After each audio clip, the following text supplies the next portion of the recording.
Before returning to Shetland, I couldn't help but wonder if my experience this time around would be somewhat overshadowed by the nature of my walk around the UK the last time I was here, and that perhaps my love for Shetland walks hand in hand with the affiliation I have with it and its people, wondering if making those memories would always be more powerful than revisiting them. But what I do know is that in a few weeks' time I'll be saying goodbye for the second time in my life, and can't help but wonder if I'll feel that same sort of emptiness that I did the last time I left.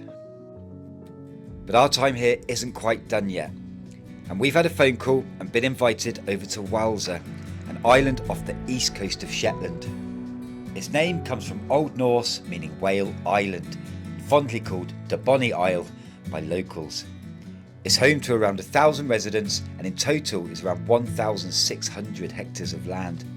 Whalsay thrives off its fishing industry and harbours the Rolls Royce of fishing boats. And I've walked this coastline, but this time around we've come to see it for a different reason. Malcolm and Gordon are locals here and make a living from fishing for scallops. I was fortunate to be taken out and shown how it all works, and what struck me more than anything was their passion and all-around genuine love for our seas and oceans. It's their livelihoods and their way of life. That's right, but it's a certain area, kind of halfway, close to the Out Skerries, where there've been a lot of Dutch sailing ships lost over the years. But I mean, I was informed by a fellow in the museum that it's a Dutch brig that clearly came off a Dutch sailing ship probably about 300 years ago. Wow!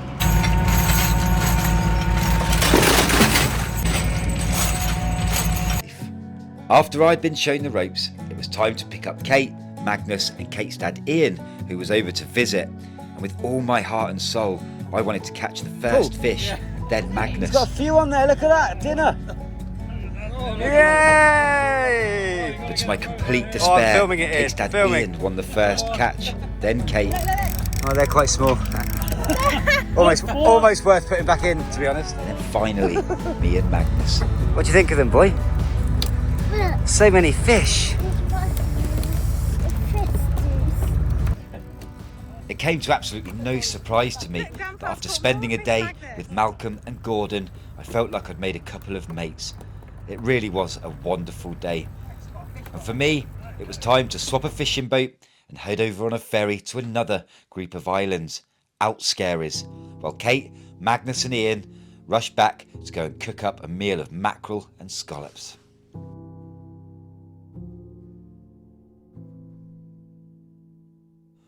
Out Skerries is a small cluster of 3 low-lying islands 13 miles off Shetland's east coast. Out Skerries is inhabited with only around 30 people. And just like Whalsay, fishing is central to its daily life. In fact, 50% of Shetland's economy is down to its fishing industry.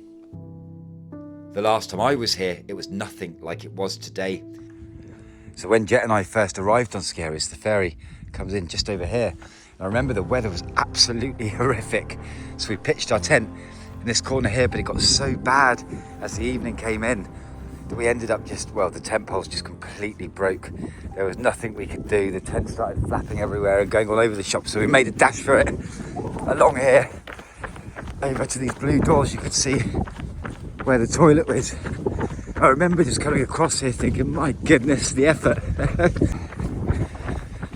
And then we nestled into here.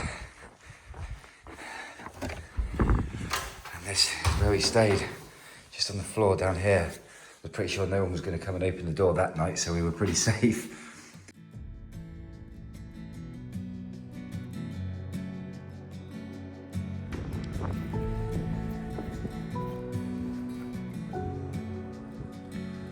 This is one of those, don't try this at home. Here we go.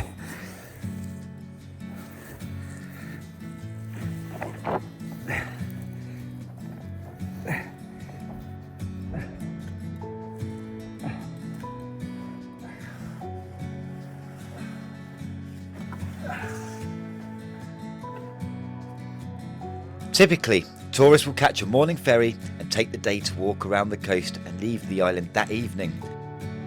Out Skerries and Fuller, another island off the west coast of Shetland, and this is talking from experience, without doubt the most remote inhabited islands in all of the United Kingdom.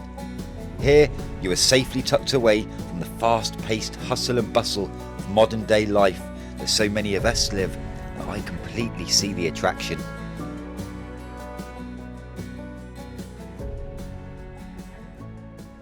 Right, so I'm just stopping to take 5. Oh, it's beautiful and just so peaceful. It really is. I was here last in winter, so to come in the summer months is just wonderful, seeing it in a whole different light. But as I've been walking around Out Skerries, I couldn't help but think or try and understand what it must be like to be born and raised on an island like this. I'd say a fit person could run around the entire island probably within an hour, quite easily. Maybe just over, and that's not big, you know. And to give you an idea of where Out Skerries is, you're well over an hour from the mainland of Shetland, and Shetland is 7 hours away from Orkney, and Orkney is an hour and a half from the very north of Scotland, which is remote enough. So, you know, this is how far away you are from everything. With only a week left to go before we catch the ferry back to Aberdeen, me and my family are packing in as much of this beautiful coastline and amazing spots in Shetland as we can, like this Iron Age defensive broch in Culswick. It's surrounded by the most incredible coastline, and as we have all summer, we've got the entire place to ourselves. It's another thing that amazes me up here. Even through peak tourist season, you get the most beautiful beaches to yourselves, parking is free and never an issue. The only traffic comes in the form of sheep, cows, and of course the occasional otter crossing.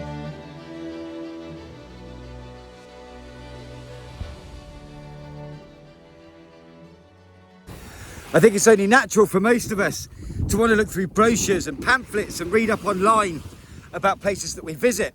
And when you come to Shetland, quite rightly so, you should go and visit them because they're beautiful. But in my honest opinion and in my experience, I would say that Shetland's best beaches are the ones that aren't in the brochures. And that's the great thing about being here, is going out and discovering it for yourself. What better world to live in than a world of exploration? It almost brings out an inner child in all of us. It really is wonderful. I mean, just like this little peach here, absolutely nobody here but me. And you won't find this online. It's become really evident to me that even when I was young, in the places that I grew up in, the fields that surrounded where I lived are now being built on or have been built on, and demand for continuously building is getting higher and higher. So to be in a place like this, where there is just so much space, for me it's a beckoning silence that I feel whenever I'm in need of just breaking away from it all. I think the rawness and how uncluttered Shetland is really is good for the soul. Coming here and spending some time, I know from a personal perspective, it makes me feel better. I have more clarity of mind. I feel healthier. The seas are so clean. I just enjoy the whole clean, fresh air and everything about it. I know that leaving Shetland, I'm going to be leaving healthier and better than when I arrived here.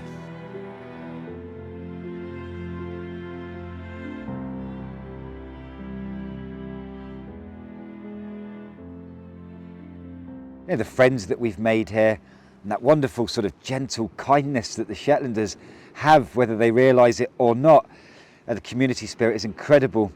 But how beautiful the place is, the different islands you can visit, and every island has its own uniqueness. All of these things combined, you know, would bring anyone back. But for me personally, I do think there's something just that bit deeper than all of that. I'd like to think we all have a place that leaves us with an impression so deep it's embedded in us forever. Something you can't quite explain, but it's just there.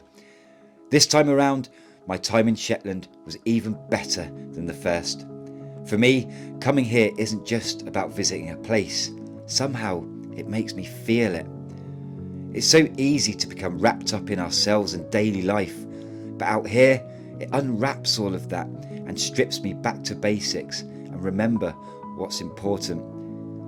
Kate, Magnus and myself have I've never felt so uninterrupted and calm. The freedom we get from being here is like a weight is lifted from our shoulders. It's a place to explore freely, kick back and remind ourselves life isn't a race. It's to be enjoyed and appreciate nature, being together as a family with no white noise to interrupt. We realised here, just because we don't own a house on Shetland, it doesn't mean whenever we return, we can't feel like we're home. It's been 5 years since I was last here, and it's felt like I've picked up exactly where I left off.